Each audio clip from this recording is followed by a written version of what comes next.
the one, the only, Ben Sion.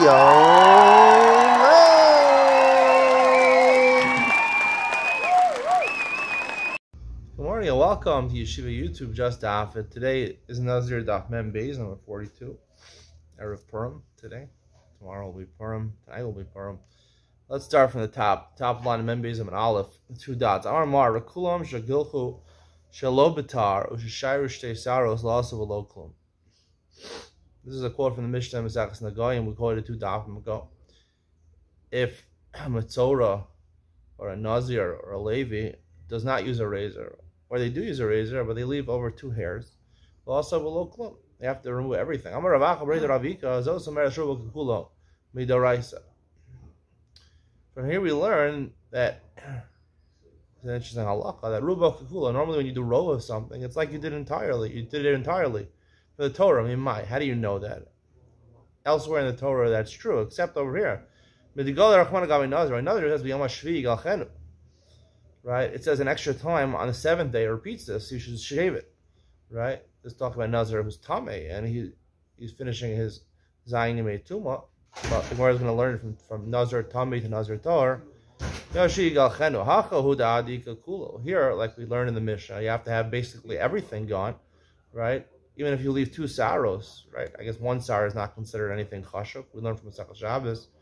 So that's, you basically need everything. However, elsewhere in the Torah, where it doesn't say, is Ruba Kukula. Everywhere else we learn in the Torah that robe of something is like you did the entire thing. If you shave robe of your head, it's like everything. Maskal Rabbi Yossi, Rabbi Chanina.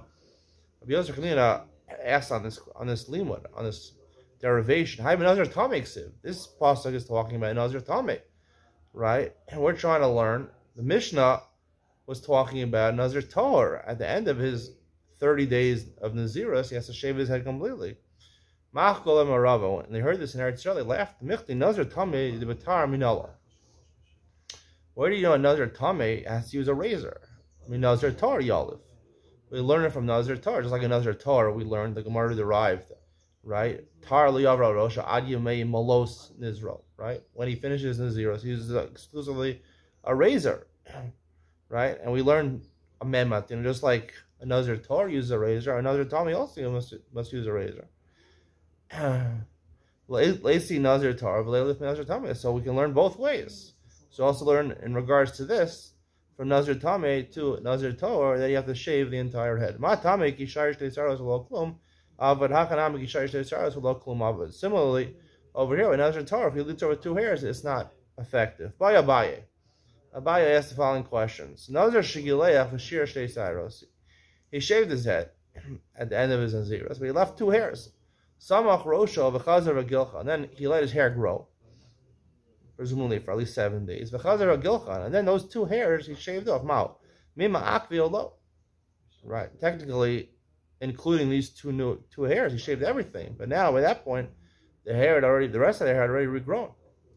That question remains unanswered. He shaved his head. He left 2 hairs. He shaved one of the 2 of Anishra Achas, and the last one fell out. You're asking me if you shave 1 hair at a time, that's a problem. Of course, shaving 1 hair at a time is considered shaving. So once he shaved the second to last hair, he did a good job. He's Yotzei. His question was, let's say 2 hairs remain, 1 falls out, and then he shaves 1. He said there's no shaving and there's no hair. So the word is Isar Genkan, Giluach Yeshkan. If the Sar is not here, right, he considered that he removed the hair, so he did Giluach. Even though the hair is not there, mitzvahs Giluach Enkan, you can't retroactively fulfill your Giluach because, right, one of them fell out, right? So now it's not possible to shave the last 2 hairs. So even though I shaved 1 hair already, right, and retroactively now, in total I've shaved, right? Falling out does not count. You have to actually shave the hair. So now I've only left 1 hair that didn't shave, and that hair happened to fall out. But nonetheless, that would be retroactively, since 1 hair already fell out, and there's no more mitzvahs of giluach anymore, right? There's no more mitzvahs of giluach anymore because you're supposed to shave those 2 hairs, and you can't do it anymore. The 2 hairs are not there. 1 hair is not chashuv by itself. So therefore, retroactively, the giluach doesn't work after 1 hair fell out. The first question remains unanswered. The Mishnah says, Nazir Cholfei from Mafas is a little sorek. Nazir, he can shampoo his hair. Mafas face, he can, I guess, brush his hair with, one of those brushes, a brush. Avalo sorek, he can't comb his hair. He can brush his hair, he can shampoo his hair, but he can't comb his hair. Whereas the Cholfei from Mafas is mani. Who says he can shampoo his hair and he can brush his hair? Rabbi Shimon, he's probably not going to take out hairs, right? Take out hair is a problem, right? Right? Even if you're shampooing or you're combing your hair, shampooing your hair or you're brushing your hair, you're not allowed to take out hairs. But it's Davar Shem Eskaven, it's not definitely going to happen. Therefore, it's mutter. Avalo Sorek of the Mishnah concludes he can't comb his hair. Asna Rabbanan. That sounds like the Rabbanan, the opinion that argues Rabbi Shimon, Mesach Shabbos, Rabbi Yehuda, right? Who says Davar Shem Eskaven is usher, even if you're not intended. If it could happen, it's usher. Reisha Rabbi Shimon say Rabbanan. The Reisha of the Mishnah is Rabbi Shimon and the end is Rabbanan. Usually we like to say the Mishnah follows one opinion completely. I'm a Rabba, Kula Rabbi Shimon. The entire Mishnah indeed is Rabbi Shimon. Anyone who combs his hair, he intends, right, when you brush your hair or you shampoo your hair, you're not so cognizant of hairs that are about to fall out. However, once you start combing your hair, you're going to see hairs that are probably going to fall out, and you're intentionally going to remove them. According to Rabbi Shimon, you're going to intentionally remove them, and that's Davar Meskaben, right? Davar She'ein Meskaben. The Rashi has a different shot in this Gemara based on Rashi Mesach Shabbos. I'll share that with you in Iyot Ben Sion and tell you why I explained the Gemara the way I did, which is the simple explanation the Archibald gives, but they do mention the Rush in the footnote. The Mishnah says, Rabbi Shmuel Omer Lo Yachav Ba'adam Leish Meshari Sasar. A person shouldn't shampoo with earth. I don't know how many shampoos actually contain mud or earth. Or if you were to shampoo with earth, some mixture, maybe you mix Head and Shoulders with earth, because it causes your hair to fall out. Is the correct way of understanding the Mishnah is because the shampoo removes hair? Or is it because of a specific shampoo, right? A specific shampoo, not all, right? Not all shampoos, right? Because there is a specific type of shampoo made with earth, with a specific type of earth that would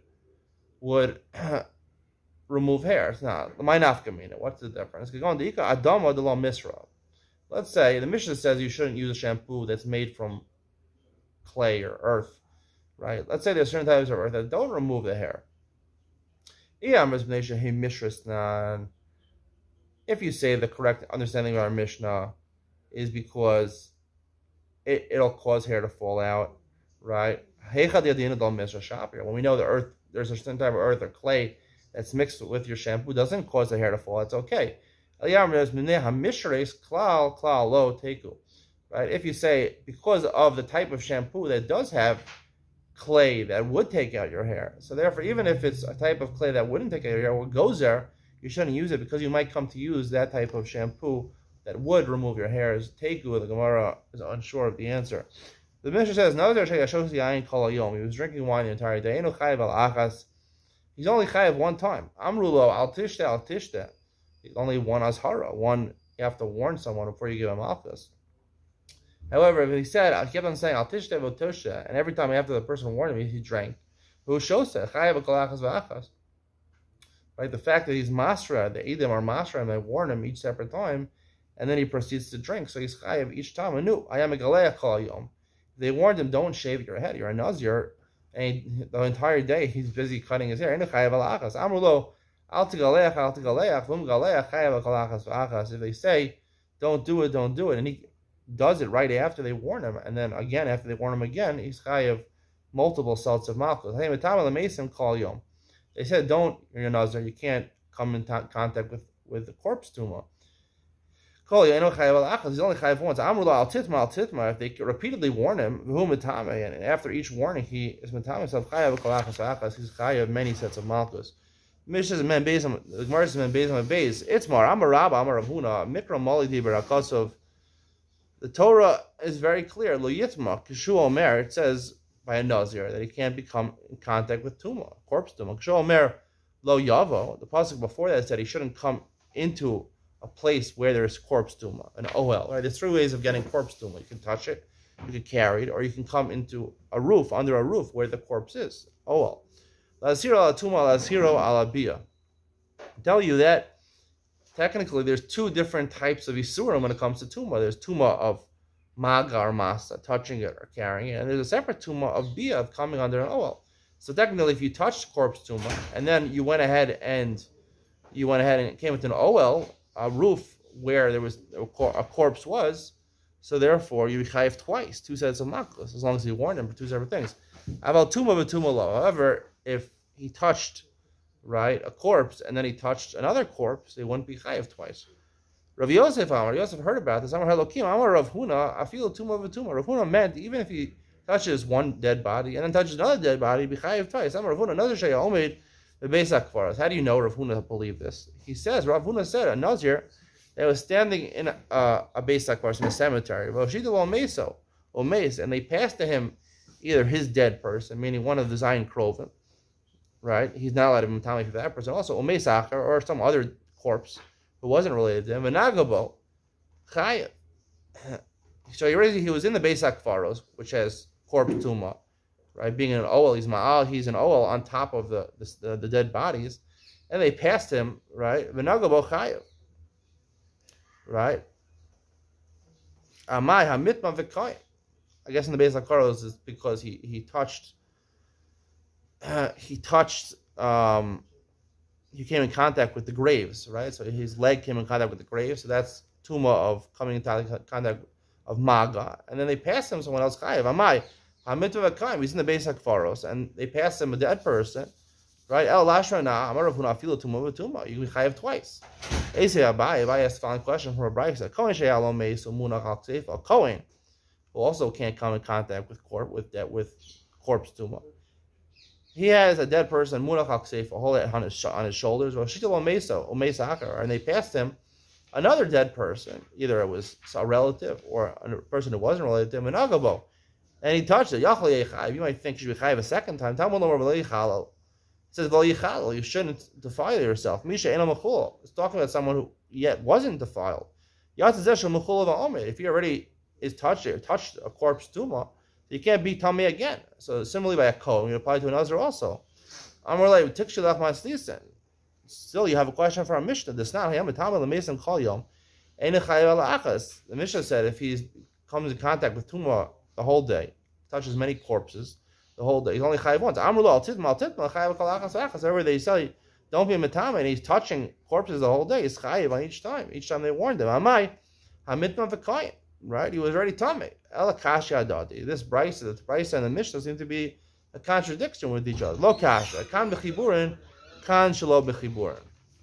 The Gemara says no. The case of the kohen where he's chayiv twice is talking about a case. Getting a share now. Yeah, I got kicked out of another room. This is like a streak gone for a couple of days over here. I keep on getting interrupted in my shiurim. Apparently they're giving an earlier share today because it's a fast day, so they have to warn me before they do that. They can't just interrupt my shiurim when my shiurim are seen by thousands of people and their share is about 5 people. All right, so the Gemara says, Alakashya hadadi, right? The Mishnah and Brisa seem to conflict with each other, right? One implies that you can't become tamei, you can't be chayav for a second tuma. And our Mishnah implies that you could. Lo kasha, kam b'chiburin, kam b'shelo chiburin. It depends if you're still touching, the person's still touching the mace, right? The case of the kohen, he was touching a mace, and then they gave him another mace, right? So when, right, actually, kan b'chiburin means that someone touched him while.